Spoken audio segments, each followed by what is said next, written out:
गुरुर्ब्रह्मा गुरुर्विष्णु गुरुर्देवो महेश्वरः गुरुः साक्षात् परं ब्रह्म तस्मै श्री गुरवे नमः। नारायण नारायण नारायण नारायण।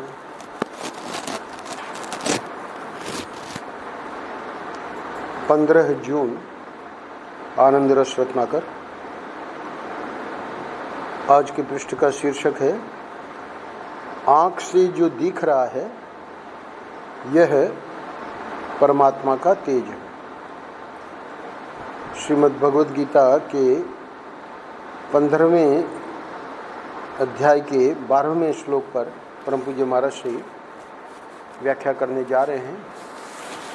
आज भी और कल के पृष्ठ में भी इसी श्लोक पे व्याख्या हम महाराज श्री के श्रवण करेंगे। पुरुषोत्तम योग श्रीमद् भगवद गीता का 15वां अध्याय। पिछले दिनों में हमने इसी अध्याय के 11 श्लोकों का संक्षेप में जैसे भी यहाँ लिया गया है, संकलन किया गया है, उसके आधार पे यहाँ चर्चा हुई। 3 बातें देखने में आती हैं। एक तो जगत जिसमें हम बैठे हैं, एक जीव हम लोग जो हैं, और तीसरा है ईश्वर। तो जीव, जगत और ईश्वर, इसमें जगत का तो जो हमारा अनुभव है उसके आधार पे व्यक्ति अपना काम चला रहा है, जीवन चला रहा है। जीव और ईश्वर के बारे में अगर जानकारी प्राप्त करनी हो तो वो शास्त्रों से ही प्राप्त हो सकती है। जगत में जिस जानकारी से व्यक्ति अपना जीवन बिताता है उसमें वो देखता है कि बड़ी फंसावट है, बड़ा दुख है। अगर बुद्धिमान है तो वो इसका अनुभव करता है कि जगत में गए तो थे कि सुख मिलेगा, पर जगत में सुख नाम की, भगवान भाष्यकार ने तो आदि शंकराचार्य जी ने तो लिख दिया है कि सुख का लेश मात्र भी नहीं जगत में। खैर सुखाभास तो है ही है। तो इस सुखाभास को चूँकि वो स्थायी नहीं है, सुख के बाद फिर दुख, दुख के बाद फिर सुख, तो इस प्रकार जगत का भी जो असली स्वरूप है वो शास्त्र बताते हैं। तो जीव, जगत और ईश्वर में अब तक के श्लोकों में हमने देखा कि जगत को संसार वृक्ष का यानी वृक्ष का रूपक दे के भगवान ने कहा कि असंग शस्त्रेण दृढ़ेन छित्त्वा। तो प्रथम 5 श्लोकों में इसकी व्याख्या हुई। छठे श्लोक में प्रसंगवशात भगवान ने बताया कि ये न तद भाषयते सूर्यो न शशांको न पावकः यद गत्वा न निवर्तन्ते तद धाम परमम्। यानी संसार वृक्ष को काट कर हमको प्राप्ति क्या होगी। तब भगवान ने बताया कि यद गत्वा न निवर्तन्ते तद धाम परमम्।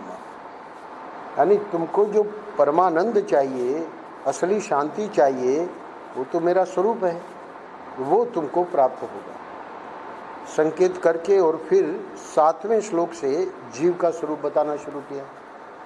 7, 8, 9, 10, 11 पिछले 5 दिनों में हम लोगों ने देखा कि भगवान ने बड़े विस्तार में बताया कि कैसे ये जीव है ना जाता है, छोड़ के खोल को यही रख देता है और सूक्ष्म शरीर को लेकर चले जाता है दूसरे शरीर में, आदि आदि।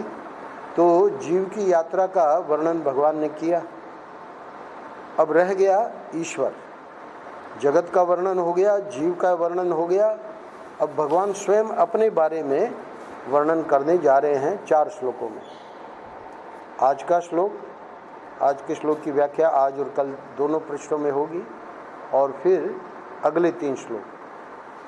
तो इन 4 श्लोकों में विभूति के द्वारा कि मैं क्या हूँ, श्लोक पढ़ लीजिए।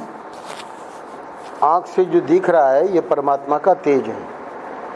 यदादित्यगतं तेजो जगद भासयतेऽखिलं यच्चन्द्रमसि यच्चाग्नौ तत्तेजो विद्धि मामकम्। भगवान के निरूपण की शैली बड़ी अद्भुत है। सबसे पहले अपने को दिखाने के लिए कि मैं क्या हूँ, जो प्रत्यक्ष हमको चीज़ें दिखती हैं।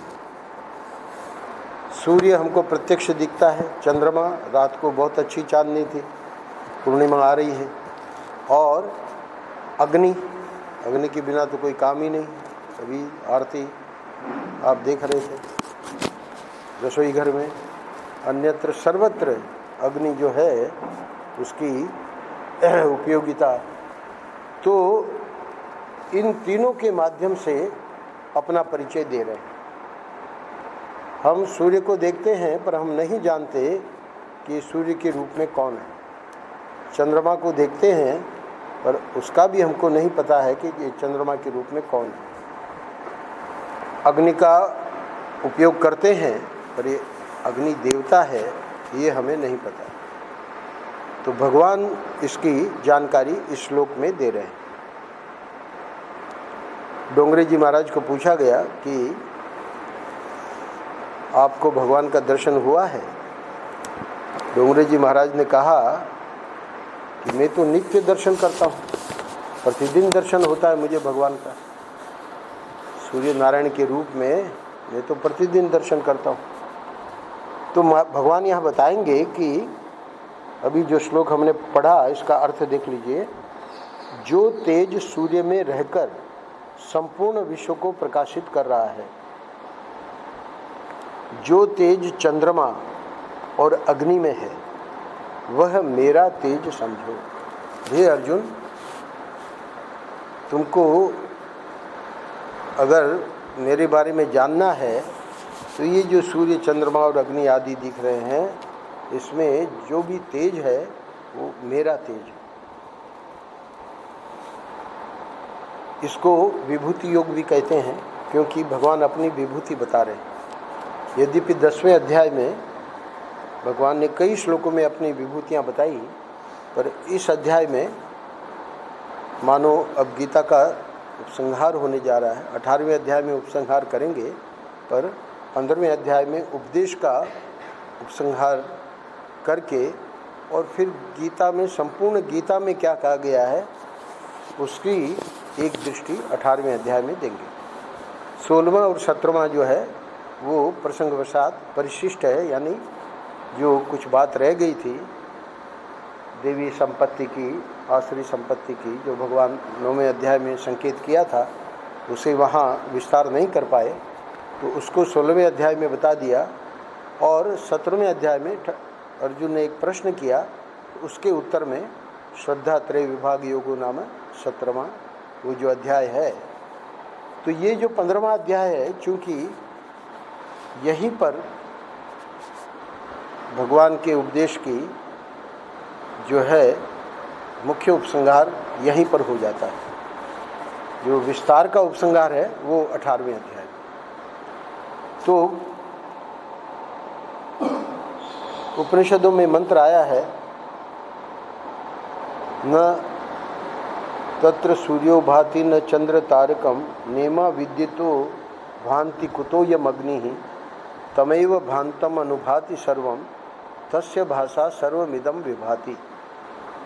तो वहाँ भी इसी बात को रखा गया है कि न तत्र सूर्यो भाति न चंद्र तारकम, यानी भगवान का जो स्वरूप है उसको सूर्य प्रकाशित नहीं करता, जिसको भगवान 6ठे श्लोक में कह चुके हैं।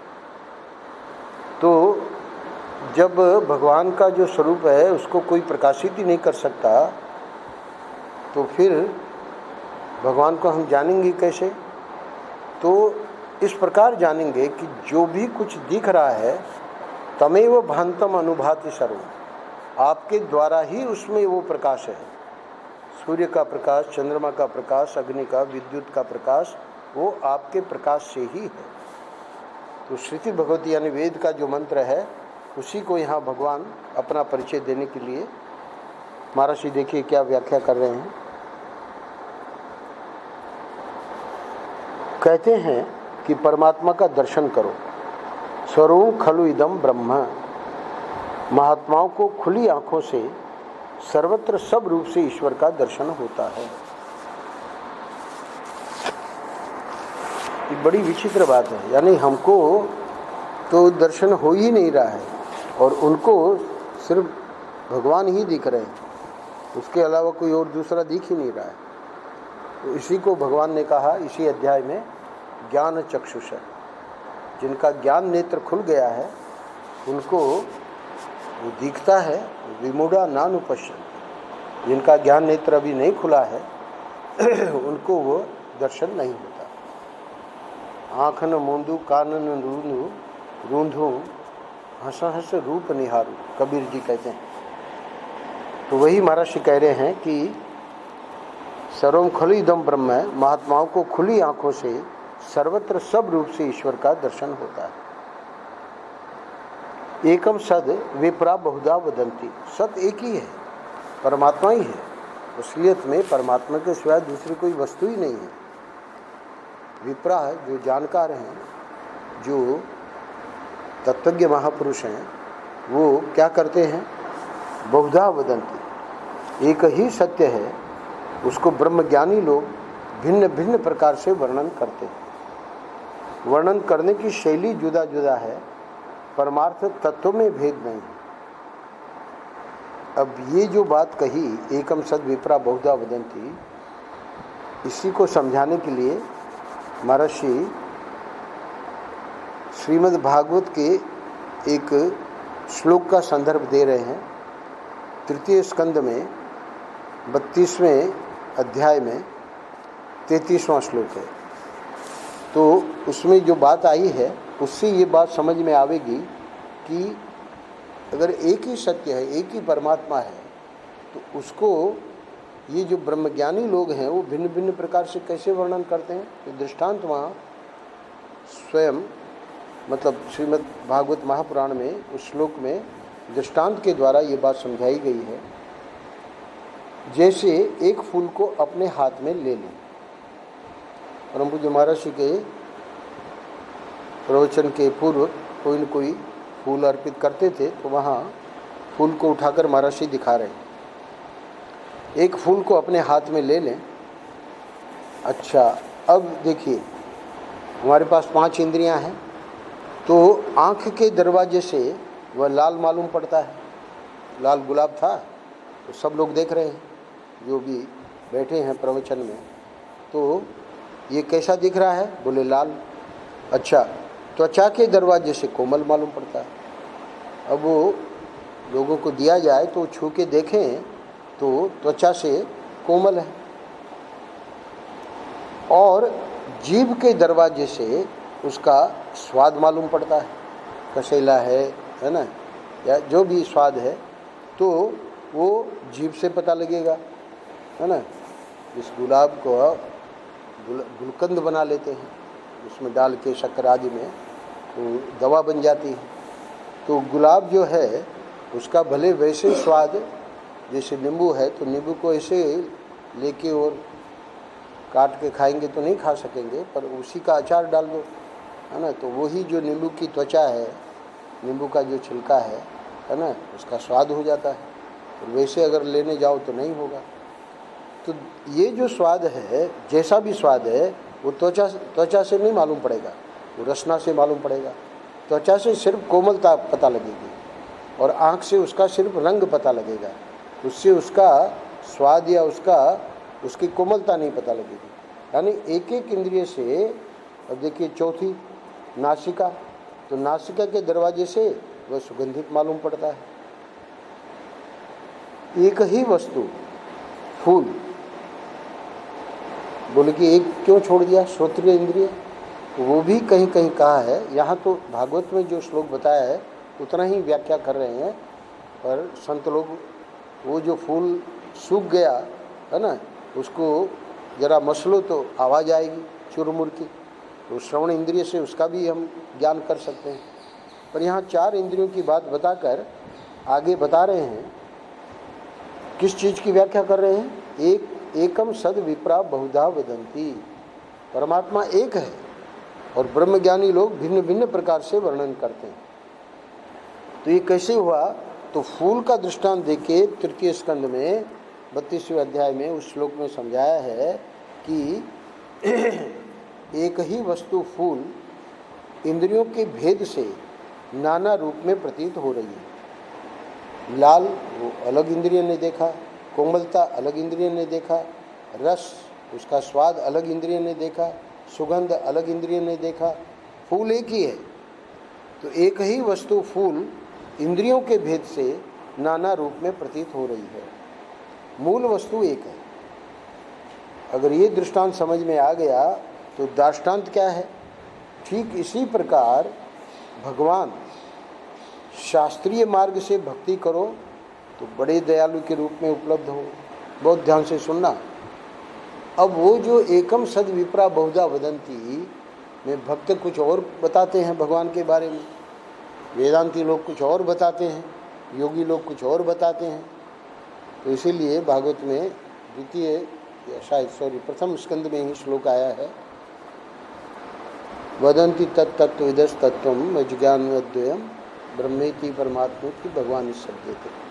तो ये क्या है लीला कि कल्पना करो कि भक्ति मार्ग से कोई अपना साधना कर रहा है, तो वो जो भगवान है कैसा भक्ति मार्ग? शास्त्रीय मार्ग से भक्ति, मनमानी भक्ति नहीं, शास्त्रीय मार्ग से भक्ति करो तो बड़े दयालु के रूप में उपलब्ध हो। ऐसा क्यों कहना पड़ा महर्षि को? क्योंकि अशास्त्रीय मार्ग से जो लोग भक्ति करते हैं, अशास्त्रीय मतलब सुना के या किसी से, कोई गुरु तो है नहीं, तो उसमें क्या हो रहा है कि कभी कभी जब घटनाएं घटित होती हैं जिसमें हमको कष्ट होता है तो फिर भगवान से श्रद्धा हट जाती है।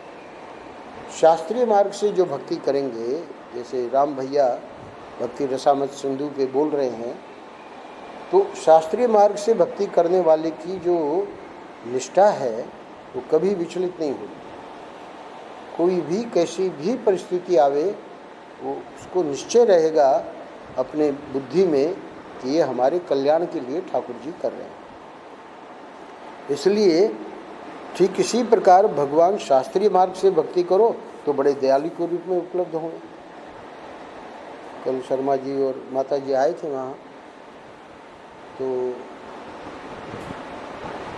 कल ही मैंने सुनाया, जहाँ तक मुझे याद है, कि एक चतुर्वेदी जी का पत्र आया था। यहाँ भी मैंने पहले सुना रखा है।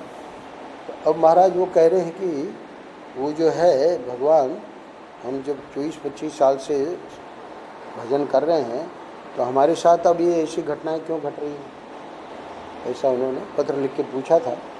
तो ये क्या है, शास्त्रीय मार्ग वाला कभी ऐसा प्रश्न नहीं करेगा। क्यों? उसको पता है कि ठाकुर जी बड़े दयालु हैं और भले हमको ये अभी समझ में नहीं आ रहा है कि ये घटना क्यों घटित हो रही है, पर इसमें भी हमारा कल्याण ही है। अच्छा, योग करो, कल्पना करो कि भक्त नहीं है और वो तो योगी है, समाधि वगैरह लगाता है, तो योग करो तो असंग आत्मा के रूप में उपलब्ध हो। ये सांख्य योग में क्या है, सांख्य दर्शन में, कि पुरुष जो है वो असंग है ना, प्रकृति जो है वो त्रिगुणात्मिका, वो अपना ये सब प्रपंच जो है वो दिखाई दे रहा है। तो योगी क्या करेगा कि उसको असंग आत्मा के रूप में अनुभव करेगा। किसको? वही ईश्वर, वही भगवान जो दयालु के रूप में भक्त को अनुभव में आ रहा है, इसको योगी को असंग आत्मा के रूप में उपलब्ध हो रहा है। यानी वो आत्मा में ही हूँ और मैं असंग हूँ, ऐसा करके योगी उसका अनुभव कर रहा है। अच्छा, कल्पना करिए कि न तो भक्त है न योगी है, ये तो वेदांती है, श्रवण मनन निध्यासन अपना तत्व विचार करता है। तो तत्व ज्ञान का संपादन करो तो आत्मा, परमात्मा और जगत, मैंने शुरू में बताया 3 चीज़ें हैं, आत्मा यानी जीव, परमात्मा ईश्वर और जगत। तो जीव जगत ईश्वर, तो इनका द्वैत मिट जाए। भाई योगी का भी अभी द्वैत बना हुआ है कि एक प्रकृति है और मैं असंग आत्मा हूँ, पर ये जो वेदांत है तो बड़ी विलक्षण वस्तु है। द्वैत कैसे मिटेगा? द्वैत तो रहेगा ही ना। वो कहते हैं कि द्वैत जो है ये माइक है, ये सच्चा नहीं है। हो गया ना? अरे जो सच्ची चीज़ है ही नहीं तो फिर उसकी गणना क्या करना? तो ये जो जीव जगत ईश्वर है ये पूरा का पूरा माया में है, और ये जो परमात्मा जो अपना स्वरूप है, ब्रह्म है ना, उसका ये कौन अनुभव करते हैं? तत्व ज्ञान का संपादन करने वाले। तो इनका द्वैत मिट जाए और अद्वैत रूप से उपलब्ध हो, है ना। सच्चिदानंद परमात्मा, महर्षि का वाक्य ध्यान में ले लीजिए। आप लोग जो देख रहे हो वो मैं नहीं हूँ, मैं अपने को बता रहा हूँ वो मैं हूँ। तो अद्वितीय परमात्मा के रूप में, ब्रह्म के रूप में महापुरुष लोग अपने को जानते हैं। तो पूरा द्वैत ही मिट गया। तो जब द्वैत मिट गया तो इनको क्या उपलब्ध हुआ? न तो दयालु के रूप में भगवान उपलब्ध हुए, न कोई असंग आत्मा के रूप में उपलब्ध हुए। ये तो अपने को ही सर्व रूप से जान रहे हैं। जैसे ईश्वर जान रहा है कि मैं ही ये सब हूँ, वैसे ही ये जो ईश्वर कोटि के संत हैं वो भी यही जानते हैं कि ये मेरा ही सब पसारा है। तो इसलिए अद्वैत रूप से उपलब्ध हो। अब देखिए, यानी भगवान तो एक ही हैं, पर अलग अलग प्रक्रिया से अलग अलग जो साधना कर रहे हैं उनको अलग अलग रूप से प्राप्त हो रहे हैं। तो जो दृष्टांत था कि फूल तो एक ही है, पर अलग अलग इंद्रियों के कारण लाल, अथवा रसना के द्वारा उसका स्वाद, अथवा उसकी गंध नाक के द्वारा, अथवा उसका कोमल स्पर्श। तो जैसे फूल में ये 4 बातें या 5 बातें कैसे हो गई अलग अलग इंद्रियों के कारण, वैसे ही एकम सद विप्रा बहुधा वदंती। जब भगवान एक ही हैं तो उनको जो ये ब्रह्म ज्ञानी लोग हैं वो भिन्न भिन्न प्रकार से वर्णन कैसे कर देते हैं, इसको महर्षि ने दृष्टांत के द्वारा दाष्टान्त में घटा के समझा दिया। अच्छा, तो यह उपलब्धि की प्रक्रिया में जो भेद होता है उससे अनेक प्रकार दिखाई पड़ते हैं। उपलब्धि की प्रक्रिया में भेद है, भगवान में भेद नहीं। मूल जो वस्तु है, जगत का जो मूल तत्व है, उसमें किसी प्रकार का भेद नहीं है। तो ये मंद अंधकार में रस्सी पड़ी थी, एक व्यक्ति आया, उसने देखा कि जैसे कभी कभी आप बहुत ऐसे अपने फर्श पे ही चलिएगा बाहर, तो मंद अंधकार में कहीं फर्श फटी हुई है तो लगेगा कि सर्प है। इस प्रकार से टेढ़ी मेढ़ी फट जाती है, मंद अंधकार में दिखेगा नहीं, दूर से लगेगा कि सर्प है। तो एक ही रज्जु का टुकड़ा पड़ा था, कोई आया और उसको लगा कि भू छिद्र है, यानी उसको सर्प की भ्रांति नहीं हुई। और दूसरा व्यक्ति आया तो उसको वो रज्जु जो थी वो लगा कि सर्प की वहाँ सर्प है। तीसरा व्यक्ति आया मंद अंधकार में, उसको लगा कि कोई माला पड़ी हुई है।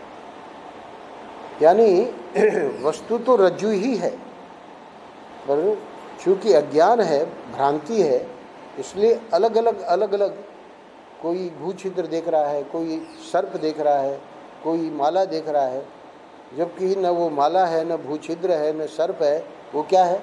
रस्सी का टुकड़ा। तो है तो भगवान ही, मूल तत्व जो है वो तो ब्रह्म ही है, पर एकम सद विप्रा बहुधा वदंती। जैसी जैसी प्रक्रिया हम लोग अपनाते हैं वैसा वैसा उसका अनुभव होता है। तो भगवान भक्त को दयालु के रूप में, इसको असंग आत्मा के रूप में, तत्वज्ञानी को अपने स्वरूप के रूप में। तो ये बात बताकर अब महर्षि कह रहे हैं कि मूल जो वस्तु है, जगत का जो मूल तत्व है, उसमें किसी प्रकार का भेद नहीं है। तो जगत का मूल तत्व क्या है? ब्रह्म। ब्रह्म में ही जगत ये बिना हुए दिखाई दे रहा है। जब जगत और जीव जीव हम अपने को देख ही रहे हैं, जगत हमारे सामने है ही है, तो किसी न किसी की कल्पना भी करनी पड़ेगी कि भाई इसको चलाने वाला कोई है। तो ये जीव जगत और ईश्वर, वो जो ब्रह्म तत्व है जिसको ये पुरुषोत्तम योग 15वें अध्याय में भगवान अंत में बताएंगे, क्योंकि इतना विस्तार से वर्णन क्यों किया जा रहा है। पहले जगत का वर्णन किया, फिर जीव का वर्णन किया, अब अपना वर्णन कर रहे हैं। तो अपना वर्णन पहले तो जो हमको दिखाई दे रहा है उस रूप में कर रहे हैं। 12वें श्लोक में, 13वें श्लोक में, 14वें श्लोक में, हालांकि उन श्लोकों को सबको यहाँ नहीं ले पाया हूँ मैं, फिर भी संकेत में आपको बता देंगे। आखिर में 14वें श्लोक में जाकर भगवान तत्व की बात बताएंगे। ये जो तीसरा व्यक्ति जो तत्वज्ञानी है, उसने जो अद्वैत रूप में अपना स्वरूप रूप से अपने को, है ना, जिसको हमने कहा ईश्वर दर्शन की छठी श्रेणी अभिन्नता, इसको हनुमान जी कहते हैं कि जो आप हैं वही मैं हूँ, तो वो है असली वस्तु ब्रह्म। और उसमें ये जितना माया का है वो सब बिना हुए हुए दिख रहा है। तो माया को समझ लो, जान लो, है ना, तो अब माया में फंसोगे नहीं। और असली जो तत्व है वो भगवान ही है। तो भगवान का सगुण साकार रूप जो है वो 12 और 13 और 14 और 15वें श्लोक में भगवान अपना तत्व रूप भी बताएंगे, यानी अपना सगुण साकार भी और निर्गुण निराकार भी। तो ये जो ईश्वर की विशेषता है उसी को आज महाराज कह रहे हैं कि सत्य एक ही है, पर विद्वान लोग जो हैं उसका कई प्रकार से वर्णन करते हैं, क्योंकि अनुभव कई प्रकार का होता है। अब ये मूल श्लोक की व्याख्या तो अभी हुई नहीं, तो इसको आज तो महाराज श्री रामानुजाचार्य जी ने इसी श्लोक की व्याख्या में गीता में क्या कहा है उसको कहेंगे, और कल इसी श्लोक की व्याख्या विस्तार में करेंगे। श्री रामानुजाचार्य जी महाराज कहते हैं कि यह सूर्य चंद्रमा अग्नि में जो दृश्य तेज है, ध्यान से सुनिएगा, इसी के रूप में परमात्मा चमक रहे हैं। दृश्य तेज, सुबह हम लोग एक संत का मैं पढ़ रहा था, तो बोले कि अगर ये भगवान है, ये बात समझ में आ गई, तो कम से कम एक बात तो करना शुरू करो कि सूर्य देवता जब आवें उसके 1 घंटे पहले उठ के, है ना, तैयार हो जाओ और अपना सब करके जो भी है सोच नियम आदि इत्यादि, और फिर भगवान को नमस्कार करो। ये जो 8 बजे तक सोते हैं, क्योंकि महात्मा जी जो उपदेश कर रहे हैं तो उनके सामने सब प्रकार के लोग हैं, तो उनको कम से कम ये संस्कार देना है ना, कि कितना गलत हो रहा है। तो भगवान आ रहे हैं और हम लोग सोए हुए, हम लोग यानी यहाँ के लिए नहीं कह रहा हूँ। तो ये जो तेज है, रामानुजाचार्य जी महाराज कह रहे हैं, तो दृश्य तेज इसी के रूप में परमात्मा चमक रहे हैं। परमात्मा जो है नूर कहा, वो जो गडेरिया अपना कुछ कर रहा था कि भाई अगर खुदा आ जाए तो हम उसके सिर में कंघी कर देंगे, है ना, आदि आदि। तो वो जो मूसा आए तो बहुत नाराज़ हो गए। हजरत मूसा जो थे, उसने जब गडेरिये को ऐसा करते देखा, बोले ये तो अपराध कर रहा है। तो बेचारा उसने माफ़ी मांगी और बताया कि आप ही बता दीजिए क्या करें। उन्होंने सोच के बताया कि वो तो नूर है, यानी प्रकाश है ना, तो ठीक है। वो तो कह के चले गए, पर आकाशवाणी हुई। हजरत मूसा ने आकाशवाणी को सुना कि तुमको किस लिए भेजा गया था। बोले बंदों को खुदा में लगाने के लिए, यानी जो जीव है वो ईश्वर में लगे। तो बोले तुम तो उसका उल्टा कर रहे हो। अरे भाई, मेरा जो तुमने कहा कि वो नूर जैसे है, प्रकाश के जैसे है, तो क्या करोड़ सूर्य भी मेरे नूर की, मेरे प्रकाश की बराबरी कर सकते हैं? तो हजरत मूसा को कहना पड़ा कि नहीं, तो बताया कि जब तुमने बताया वो भी गलत ही है, तो फिर वो जो कर रहा था उसको तुमने क्यों रोका? तो हज़रत मूसा ने माफ़ी मांगी। तो ये जो प्रकाश है, नूर है, वो एक समझने का तरीका है। ठाकुर जी इस रूप में दर्शन दे रहे हैं, इसलिए रामानुजाचार्य जी ने कहा कि इसी के रूप में परमात्मा चमक रहे हैं। किस रूप में? जो अग्नि में तेज है, जो चंद्रमा में तेज है ना, जो सूर्य में तेज है, प्रकाश है। तेज का मतलब प्रकाश। तो वो तेज के रूप में परमात्मा चमक रहे हैं। अच्छा, सूर्य देवता, चंद्रमा देवता, अग्नि देवता ने अपने पूर्व जन्म में भगवान की आराधना करते हुए उनके तेज की याचना की। ये तीनों देवता जो थे, इन्होंने बहुत बड़ी तपस्या की। ये रामानुजाचार्य जी को कहीं मिला होगा पुराणों में। तो जब भगवान की आराधना की, इन्होंने बहुत दिनों तक भगवान से प्रार्थना की। क्या प्रार्थना की?